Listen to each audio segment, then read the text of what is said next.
Hi, I'm going to show you how to cancel noise cancelling for musicians when they want to uh, record or have a Zoom session.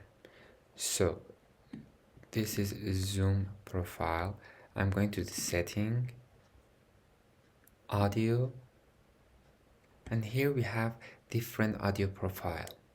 Okay, the first one is Zoom background noise removal. This is the default option of the Zoom that don't want to use it because we don't want to use noise removal technology to remove the sound of our music instrument.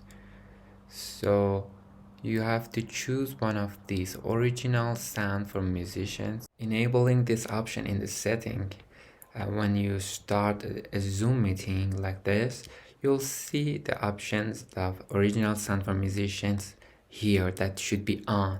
If it's off, the noise suppression is enabled. So we're going to turn it off, on, okay?